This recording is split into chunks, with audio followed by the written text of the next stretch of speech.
ಹೇಳ್ರಿ.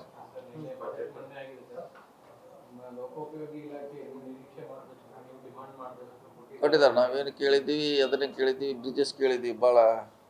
ಹಿಂದೆ ಕೊಟ್ಟಿದ್ರೆ 2,000 ಕೋಟಿ, ಇದು ಸಲ ಕೊಡಬೇಕಂತ ನಮ್ಮ ಮೇನ್ ಫಸ್ಟ್ ಪ್ರಯಾರಿಟಿ ಬ್ರಿಡ್ಜಸ್.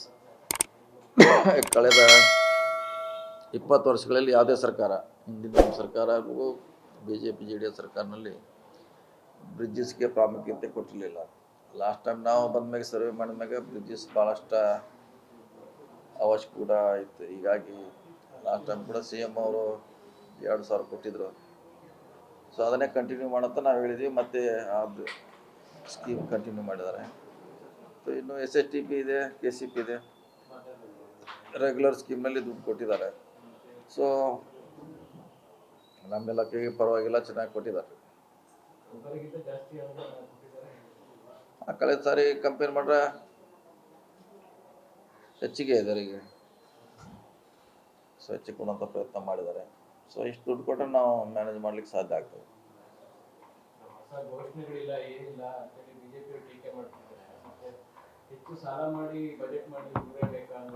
ಇಲ್ಲ, ಸಾಲ ಮಾಡೋದು ಅವ್ರ ಕಾಲಂಗಿದೆ. ಸಾಲ ಮಾಡೋದು ಇವತ್ತಿಂದ ಅಲ್ಲ, ಸುಮಾರು 50 ವರ್ಷದಿಂದ ಸಾಲ ಎಲ್ಲ CMಗಳು ಅವಾಗ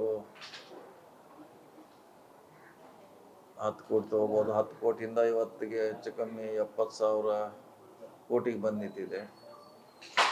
ಅವ್ರ ಸರ್ಕಾರದಾಗ ಇತ್ತು, ಇವತ್ತು ಇದೆ. ಅದು ಏನು ಮಾಡ್ಲಿಕ್ಕೆ ಆಗೋಲ್ಲ, ಸಿಸ್ಟಮ್ ಹಂಗಿದೆ. ಸಾಲ ಪಡೆದೇ ಬಜೆಟ್ಟು ಬ್ಯಾಲೆನ್ಸ್ ಮಾಡ್ಲಿಕ್ಕೆ ಆಗೋಲ್ಲ. ಸೆಂಟ್ರಲ್ದು ಹಂಗಿದೆ, ಇದು ಎಲ್ಲ ಪರಿಸ್ಥಿತಿ ಹಂಗಿದೆ. ಬೇರೆ ಸ್ಟೇಟ್ ಕೂಡ ಸೇಮ್. ಅವ್ರು ಹೇಳ್ತಾರೆ ಅವ್ರ ಕಾಲದಲ್ಲಿ ಸಾಲ ಮಾಡಿಲ್ಲ ಅಂತೇಳಿ. ಯಾವುದ್ರೆ ಬಡ್ಡಿ ಲಾಸ್ಟ್ ಟೈಮ್ ಸೇಮ್ ರೀ ಅವ್ರದ್ದು. ಈಗ ಸುಮಾರು 70,000 ಹೋಗುತ್ತೆ, ಅದರಲ್ಲಿ ಒಂದು 40,000 ಬಡ್ಡಿ ಹೋದರೆ 30,000 ಇನ್ಸ್ಟಾಲ್ಮೆಂಟ್ ಹೋಗುತ್ತೆ. 70,000 ನಾವು ಸಾಲ 1 ಲಕ್ಷ ಸಾಲ ಪಡಿತೀವಿ, 70,000 ಇಲ್ಲೇ ಹೋಗ್ತಿದ್ರು ಅದು. ಸೊ ಇದು ಹಿಂದಿನ ಸರ್ಕಾರದಾಗ ಮುಂದುವರಿದಿದೆ. ಅವಾಗ ಕಡಿಮೆ ಇರ್ಬೋದು, ಸ್ವಲ್ಪ ಕಡಿಮೆ ಇರ್ಬೋದು. ಅವಾಗಿಂದ 50,000 ಕೋಟಿ 70,000 ಕೋಟಿ ಸಾಲ ಇರ್ಬೋದು. ಸೊ ಅದನ್ನು ಸುಮ್ಮನೆ ಹೇಳೋದ್ರಾಗ ಅವಶ್ಯಕತೆ ಇಲ್ಲ. ಅವ್ರು ಬಂದಾಗ ಅದನ್ನೇ ಮಾಡ್ತಾರೆ. ಅವರು ಅದನ್ನೇ ಮಾಡಿದ್ರು, ನಾವು ಅದನ್ನೇ ಮಾಡೋದು. ಮತ್ತೆ ಹೇಳೋದು ಮಾತ್ರ ಹೇಳಿ ಅಂತಾರೆ. ಅದನ್ನು ಬಿಟ್ಟು ಏನೇನು ನ್ಯೂನ್ಯತೆಗಳಿದ್ರೆ ಅದ್ರ ಬಗ್ಗೆ ಬೆಳಕು ಚೆಲ್ಲಬೇಕು.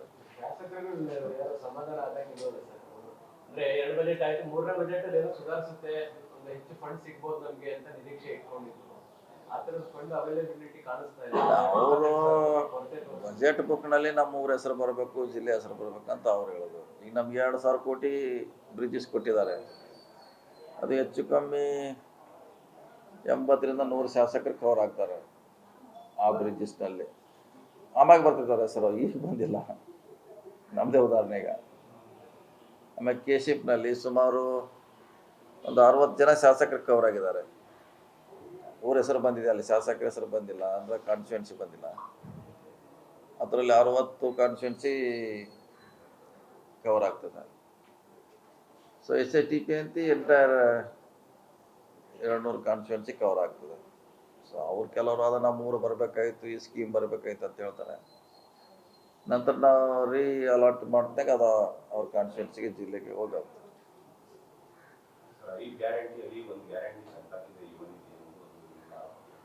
ಎಲ್ಲರೂ ಯಾವ ತೆಗೆದಾಕಿಲ್ಲ, ಎಲ್ಲ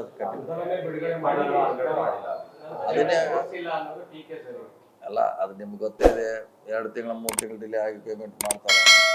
ಗೃಹಲಕ್ಷ್ಮಿ ಇರ್ಬೋದು, ಶಕ್ತಿ ಇರ್ಬೋದು, 2-3 ಮಂತ್ಸ್ ಡಿಲೇ ಮಾಡಿ ಕೊಡ್ತಾರೆ. ಲೇಟ್ ಆಗ್ತದೆ.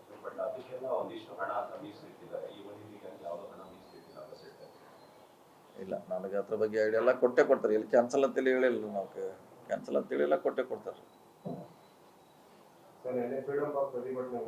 ಹಾಂ, CM ಅವ್ರು ಮೀಟಿಂಗ್ ಮಾಡಬೇಕಲ್ಲ, ಅದನ್ನೇ ಹೇಳಿ. DCM ಅವರು ಅದನ್ನ ಹೇಳಿದ್ರೆ ನಾನು ಅದು ಹೇಳಿ. CM ಅವರೇ ಅದಕ್ಕೆ ಫೈನಾನ್ಸ್ ಹೆಡ್ಡು. ಸೊ ಅವ್ರು ಅದಕ್ಕೇನಾರ ಎಕ್ಸ್ಟ್ರಾ ಕೊಟ್ಟರೆ ಸ್ವಲ್ಪ ಮಟ್ಟಿಗೆ ಸಾಧ್ಯ ಆಗುತ್ತೆ ಮೀಟಿಂಗ್ ಮಾಡಿಸೋ ಅಂತ ಹೇಳೋರು. ಸೊ ಲಾಸ್ಟ್ ಟೈಮ್ ಎಕ್ಸ್ಟ್ರಾ ಕೊಟ್ಟಿದ್ರು CM ಅವ್ರು ನಮ್ಮ ಇಲಾಖೆಗೆ. ಅದರಲ್ಲಿ ಬ್ಯಾಲೆನ್ಸ್ ಮಾಡಿದ್ದೀವಿ. ಇದು ಸರಿ ಕೊಟ್ಟರೆ ಮಾಡ್ತೀವಿ. ನಾವು ಹೋಗಿದ್ರು, ನಾನು ಇದ್ದೀವಿ. 30 ಇದೆ. ಬೇರೆ ಬೇರೆ ಈಗ ಕೊಡ್ತಾ ಈ ವರ್ಷ 1,000 ಕೋಟಿ ಕಡಿಮೆ ಇದೆ, ಮತ್ತೆ 1,000 ಕೋಟಿ ಬಿಲ್ ಬಂದಾಗ್ತದೆ. ಅದು ಹಂಗೆ ಮುಂದಿಂದ ಹೋಗ್ತಿರ್ತದೆ, ಹಿಂದ್ಗಡೆ ಮತ್ತೆ ಬ್ಯಾಲೆನ್ಸ್ ಬರ್ತಾ ಇರ್ತದೆ. ಎಷ್ಟು ಕೊಡಬೇಕಾಗುತ್ತೆ ನಿಮ್ಮ ಇಲ್ಲ ಅದೇ ಹೇಳಿದ್ರಲ್ಲ, ನಾವು ಈಗಾಗಲೇ ಹಳೇದೆಲ್ಲ ಕೊಟ್ಟಿದ್ದೀವಿ. ಅವ್ರೇನು ಡಿಮಾಂಡ್ ಇತ್ತು ಆ ಅವಧಿ ಅಮೌಂಟ್ ಕೊಟ್ಟಿದ್ದೀವಿ. ಈಗ ರೆಗ್ಯುಲರ್ ಅಮೌಂಟ್ ಬಂದಿದೆ, ರೆಗ್ಯುಲರ್ ಬಿಲ್. ಸೊ ಅದನ್ನು ಕೊಡಬೇಕಾದ್ರೆ ಎಲ್ಲ ಒಟ್ಟಿಗೆ ಕೊಡತ್ತಾರೆ. ಅವ್ರು ಒಟ್ಟಿಗೆ ಕೊಡಲಿಕ್ಕೆ ಸಾಧ್ಯ ಆಗೋದಿಲ್ಲ. ಅದಕ್ಕೆ CM ಅವ್ರ ಗಮನಕ್ಕೆ ತರೋಣ ಅಂತ ಹೇಳಿದ್ದೀವಿ. ಬಹುಶಃ ಒಂದು ಮೀಟಿಂಗ್ ಮಾಡಿಸಿ ಎಲ್ಲ ಅಧ್ಯಕ್ಷ ಅವ್ರ ಸಂಘದ್ದು. ಇಲ್ಲ ಅದಾಗೋಲ್ಲ, ಯಾರಿಗೂ ಆಗೋಲ್ಲ. ಅದು ಅವ್ರಿಗೆ ನಿನ್ನೆ ಹೇಳಿರಲ್ಲ, ಇದು ಬಜೆಟ್ನಲ್ಲಿ ಘೋಷಣೆ ಮಾಡಿದಂಥ ಹಣ ಅಲ್ಲ, ಅಥವಾ ಫೈನಾನ್ಸ್ ಅವರು ಅಪ್ರೂವ್ ಮಾಡಿದಂಥ ಹಣ ಅಲ್ಲ. ಅವ್ರಿಗೆ ಗೊತ್ತಿದೆ, ಅವರೇ ಹೇಳಿದ್ರಲ್ಲ, ನಾವು ಹಿಂದೆ ಸರ್ಕಾರದಲ್ಲಿ ಬಜೆಟ್ ಸಪೋರ್ಟ್ ಇಲ್ಲದೆ ತೊಗೊಂಡೀವಿ ಅಂತ ಅವರೇ ಹೇಳಿದರು. ಸೊ ಈಗ ವೇಟ್ ಮಾಡಬೇಕಷ್ಟೇ. ಗೊತ್ತೈತೆ ಸರ್ಕಾರ ಕೊಡ್ತಾರ, ಆದರೆ ವೇಟ್ ಮಾಡಬೇಕಷ್ಟೆ.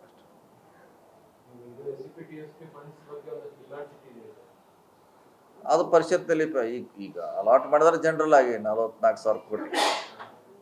ಅದು ಪರಿಷತ್ ಸಭೆಯಲ್ಲಿ ಯಾರಿಗೆ ಎಷ್ಟು ಕೊಡಬೇಕು ಆವಾಗ ನಾವು ಅದನ್ನು ನಮ್ಮ ಇಲಾಖೆಗೆ ಅದೇನು ಗೊತ್ತಿಲ್ಲ ಅದ್ರ ಬಗ್ಗೆ. ಆದ್ರೆ 44,000 ಕೋಟಿ ಅಂದರೆ 2,000 ಕೋಟಿ ಹೆಚ್ಚಿಗೆ ಮಾಡಿದ್ದಾರೆ ಲಾಸ್ಟ್ ಟೈಮ್ಗಿಂತನೂ. ಅದು ಪರಿಷತ್ನಲ್ಲಿ ಯಾರಿಗೆ ಎಷ್ಟು ಹಂಚಿಕೆ ಮಾಡ್ಬೇಕಂತ ಅಲ್ಲಿ ಡಿಸಿಷನ್ ಆಗುತ್ತೆ.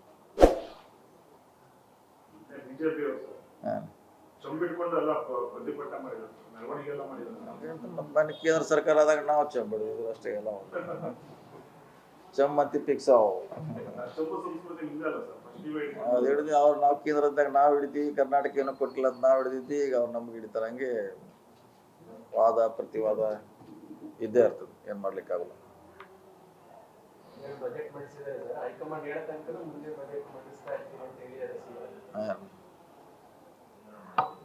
ಅದಂತೂ ಇನ್ನೂ ಇತ್ಯರ್ಥ ಆಗ್ಬೇಕಲ್ಲ, ಆಗೋರಿಗೆ ಕಾಯಲ್ಲ, ಮಾಡಲೇಬೇಕಲ್ಲ. ಮತ್ತೆ ಇಲ್ಲಿವರೆಗೆ ಅದಕ್ಕೆ ಒಂದು ಇತಿಶ್ರೀ ಹಾಡಬೇಕು, ಫುಲ್ ಸ್ಟಾಪ್ ಆಗಬೇಕು. ಓಕೆ ರೀ, ಥ್ಯಾಂಕ್ ಯು. ಲೇಟೆಸ್ಟ್ ಹಾಗೂ ಇಂಟ್ರೆಸ್ಟಿಂಗ್ ಸುದ್ದಿಗಳಿಗಾಗಿ ಬಾಸ್ ಟಿವಿ ಕನ್ನಡ ಚಾನೆಲ್ನ ಸಬ್ಸ್ಕ್ರೈಬ್ ಮಾಡಿ. ಹಾಗೆಯೇ ಬೆಲ್ ಐಕಾನ್ ಪ್ರೆಸ್ ಮಾಡಿ. ಇದರ ಜೊತೆಗೆ ಫೇಸ್ಬುಕ್, ಇನ್ಸ್ಟಾಗ್ರಾಮ್, ಎಕ್ಸ್ನಲ್ಲೂ ಮಿಸ್ ಮಾಡದೆ ಫಾಲೋ ಮಾಡಿ.